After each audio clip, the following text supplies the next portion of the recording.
Congressman from District 1, Congressman Ernix Jonicio. From District 5, Congressman Erwin Tian.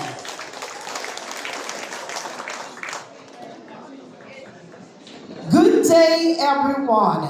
It is my pleasure to welcome you to the awarding ceremony for the most outstanding barangay chairman in the city of Manila. Today, we recognize and celebrate the dedication, leadership, and exceptional public service of our barangay chairmen who have made a meaningful impact in their communities. Their commitment for serving the people reflects the true spirit of local governance and public service. As we honor their achievements, let us be inspired by their hard work and unwavering dedication to the welfare of every Manileño.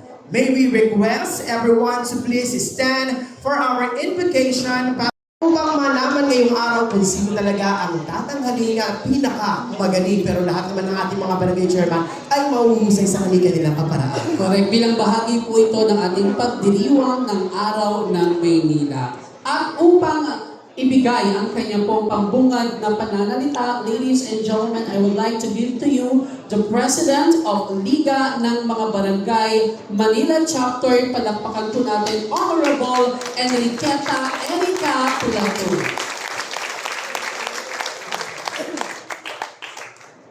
Magandang hapon po sa inyong lahat. Binabati ko si Manila Mayor Isko Moreno Dumagoso, si Vice Chief, at Shensa, ang masipag, at syempre ang aking mga kasamahan sa konseyo, ang mga konsihan na kasama ko. Magandang umaga po. Sa lahat po na nag-judge na mga head, maraming salamat po sa pagtulong. Syempre sa aking congressman ng District 1, Ernix Jonicio, maraming salamat po. District 5, Erwin Chen, District 4, Giselle Maceda, and District 3, Congressman Joel Chua. Maraming salamat po sa pagsuporta. Isang taus-pusong pagbati sa ating mga barangay sa pagkakamit ng presyosong parangal bilang most outstanding barangay. Ang natatanging pagkilalang ito ay hindi lamang simbolo ng tagumpay, kung hindi patunay ng mahusay na pamumuno, tapat na paglilingkod at matibay na pagkakaisa ng buong pamayanan. Ang karangalang ito ay bunga ng sama-samang pagsisikap ng ating mga opisyal, kawani at mamamayan na walang sawang nagaan ng panahon, kakayahan at dedikasyon upang maisulong ang kaunlaran, kapayapaan at kapananan ng bawat residente. Ito ay tunay na kapakanan ng bawat residente. Ito ay tunay na isang komunidad kapag nagkakaisa isang layunin, walang tagumpay na hindi masasagot. Muli, malugod namin ipinagdiriwang ang karangalang ito, mabuhay ang ating barangay, isang huwaran ng pagkakaisa, kahusayan ng tunay na paglilingkod para sa sambayan ng Pilipino. Maraming salamat po, isang magpalang umaga sa ating lahat. Maraming salamat po ang Pangulo ng Liga ng mga Barangay Manila Chapter, Honorable Enriqueta Erica Plato. At sa pagkakataon pong ito upang ibigay din po ang kanyang mensahe, palakpakan po natin ang kinatawan mula po sa Distrito 1, Congressman Ernix Jonicio. Magandang umaga po sa ating lahat. Certificate para sa umaga nito. Lungsod ng Maynila, Most Outstanding Barangay 2026 Barangay,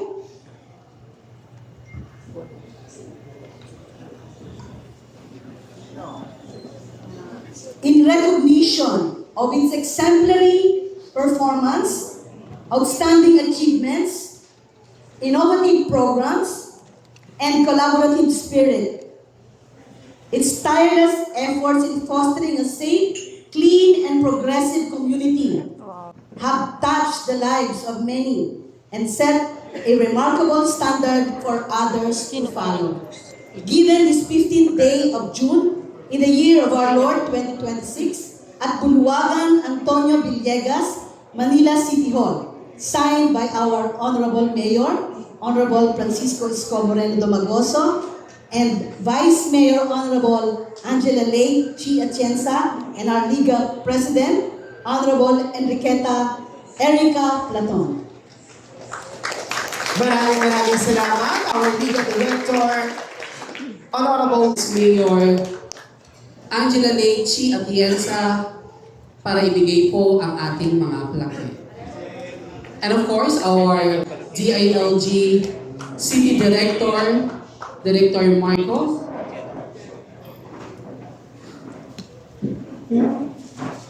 Sino kaya? My God.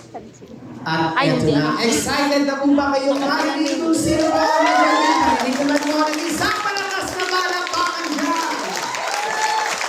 Congratulations, our most outstanding barangay chairman of District 1, got 311 total score. Congratulations, Punong Barangay Dionisio P. Zone 8, District 1. Congratulations!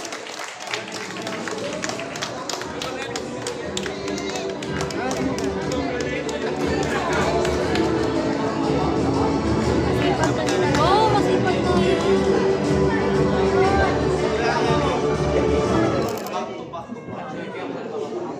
Gusto ko pa naman mag-picture sa mga kanina. Picture ang sa kaya pala yung ginapan. So, hindi na kayo.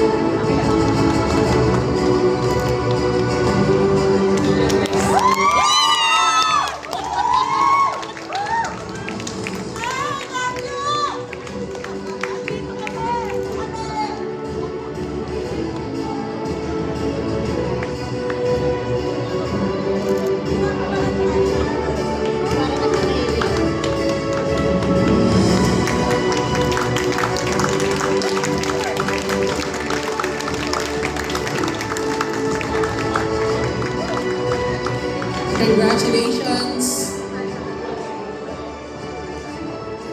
Nagtatanong nga po kami kung sino po talaga yung mananalo. Wala po nabibigay. Pati nga po yung speech, napakahirap na yun. Dalawa lang akong audio. Pero una-una po sa lahat, nagpapasalamat po ako sa ating po pinakamamahal na mayor po ng Manila, sa ating po mayor, Isko Moreno po. Maraming salamat po. Sa ating po vice mayor, si Atienza. I love you po. Sa ating po Liga President, si Ma'am Erica Platon po. Sa mga director po, siyempre po ang aming pong Congressman Alex Junicio. Sa mga konsyal po, maraming salamat po sa pagtulong sa aming barangay. At sa pagsuporta po, siyempre po, nandiyan po si Konsihal Ian Bansay. Sa kay Konsihal Tagapahando po, kay Ma'am Konsihal Irma Alfonso, at sa aking po mga kasama sa barangayan, sa District 1, at si Konsihal Ian Bansay po, sa aking po kaibigan, si Ma'am Mina po. At siyempre po, hindi po mabubuo po ang aming nakakababuo talaga dito sa harapan. So, totoo lang po, napakahirap magsalita ngayon. Lalo na po kaharap ng mga ganitong klase mga tao. At ang ating mayor po. At sa akin po mga kagawad, Secretary Treasurer, at ganoon din po ang aking kaibigan, si Hernan Santos po. At sa mga senior citizen officer, para po sa inyo to, sa mga senior citizen ng Barangay 103 at sa Barangay 103, at ganoon din po sa mga samahan ng Barangay 103 po, kagaya po ng Store Owner Association, senior citizen officer, at ang mga tao gama. Maraming salamat po sa inyo lahat. At kung hindi po dahil sa inyo, ang bigat po dito, hindi natin makakamtan nila dito po. Maraming salamat. Maraming salamat po. Again, congratulations, Chairman Litya. At eto naman ang ating nagwagi mula naman po sa ikalawang distrito ng lungsod ng Maynila at siya po ay nakakuha ng 293.51. Congratulations to Sino na naman ang... Chairwoman Reveline Alegoria of Barangay 199 Zone 18. Ay, siya. Talaga?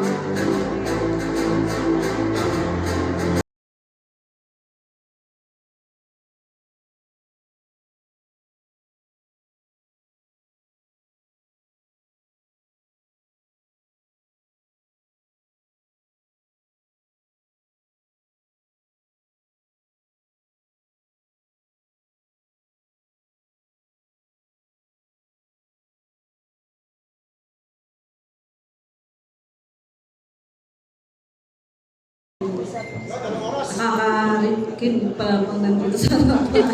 Impromptu po pala ito. So anyway po, buong puso po ako nagpapasalamat.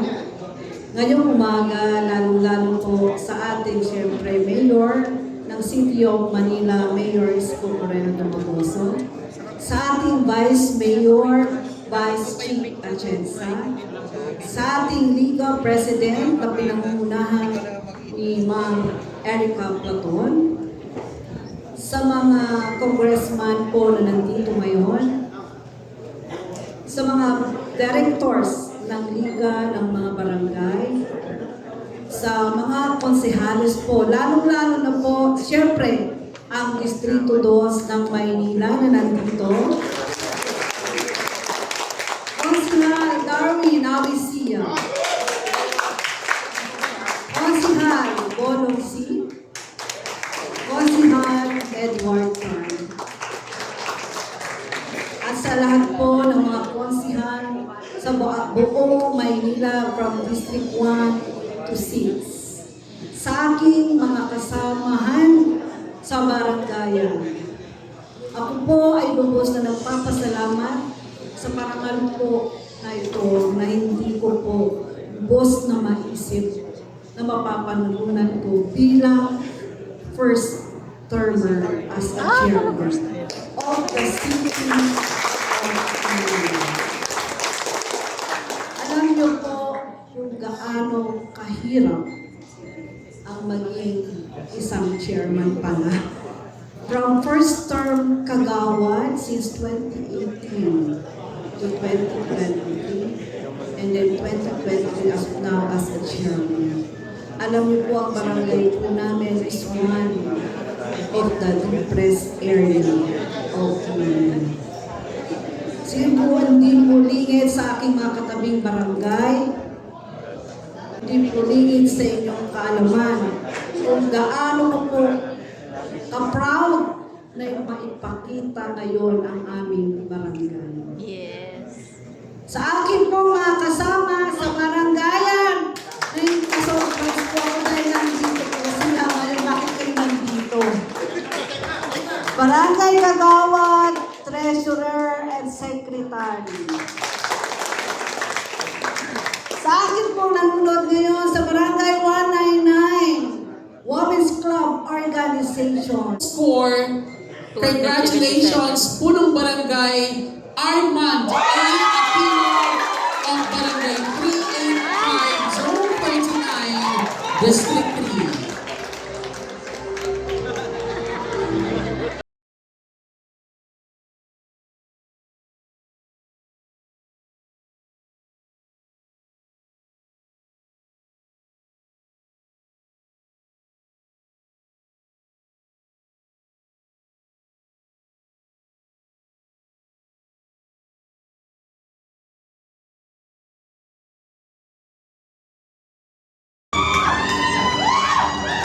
At ngayon po ay manakot ang ating muling Congressman Atty. Joel Chua para po kay Chairman Aquino.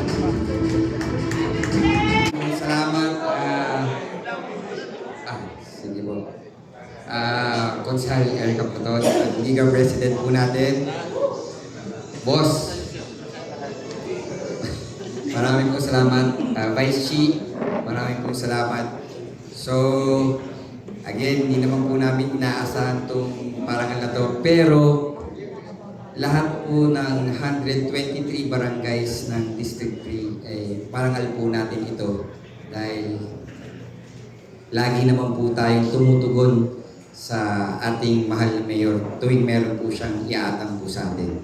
So, Yorme, patuloy ka pong maging inspirasyon sa amin sa paglilingkod dito sa minamahal na syudad ng ating. So, sa BPS po, sa mga engineering, maraming salamat po dahil walang tigil po kaming namumulit dahil hindi po namin magagampanan ng trabaho namin kung hindi po namin kayo katuwang Tama. sa pagsisilbi sa aming mga barangay.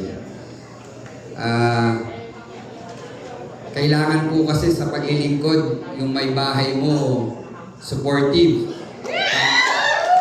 Pag hindi po supportive yung may bahay mo, kaso, seklet, boss, hindi ko po alam kung supportive o binabantayan lang po ako eh.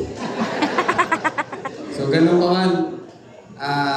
Maraming salamat sa akin may bahay. Barangay 385, Council, thank you very much. Mga Batang Quiapo, para sa inyo po to. Para sa iyo to, 385. Thank you. Maraming salamat, Honorable Arman. 297 points. Congratulations, Punong Barangay Angelito G. Dula of Barangay 424, Zone 43.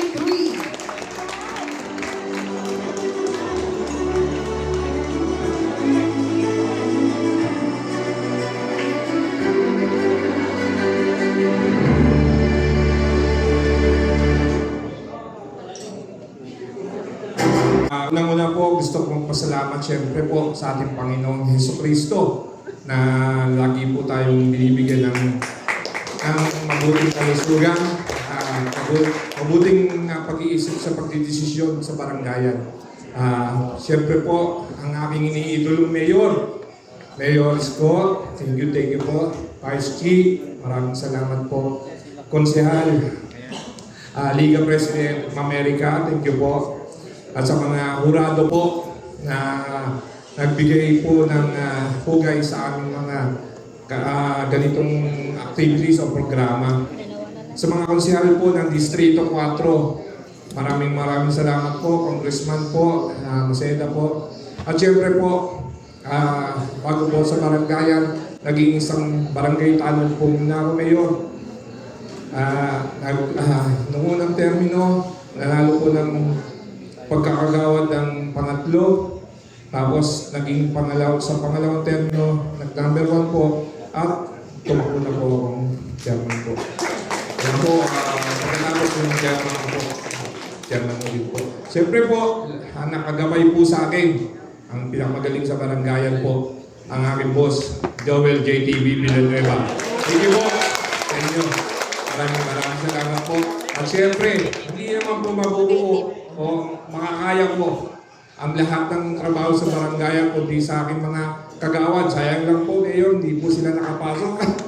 Walang na po kasi dito. Maraming salamat po sa mga kagawad ko. Council, 54 staff po.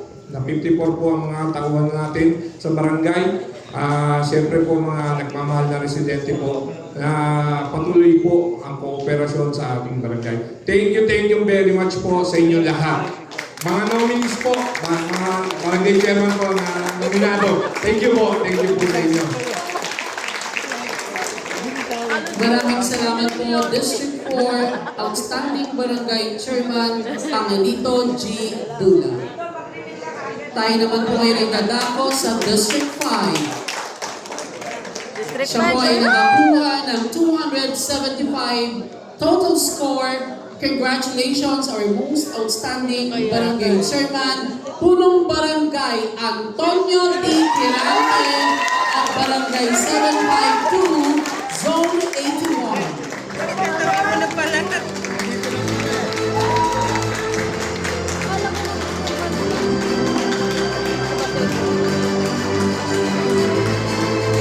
May mas magaling pa pala.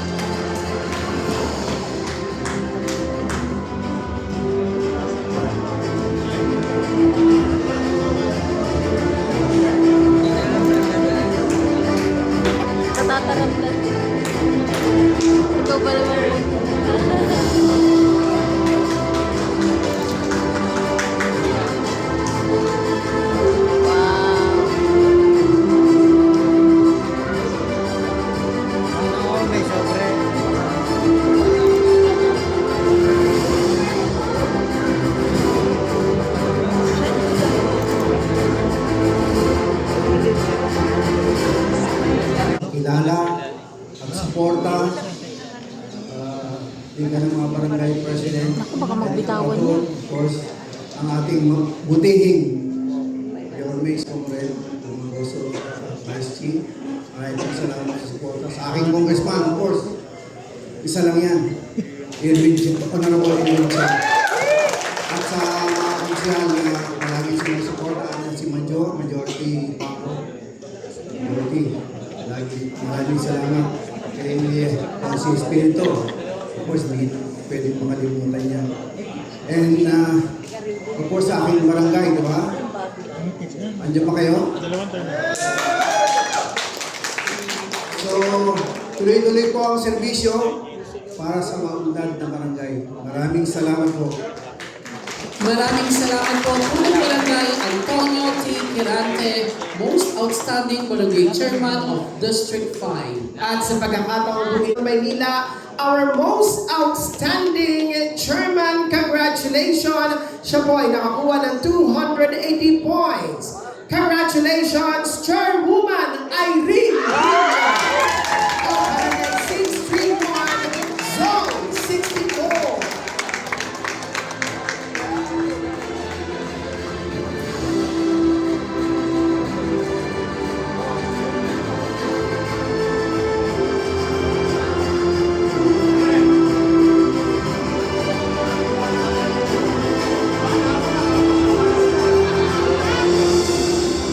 Ayan, at ako po ay, ako muna po ang mahawag ng inyong bag, Chairwoman. Lobat na.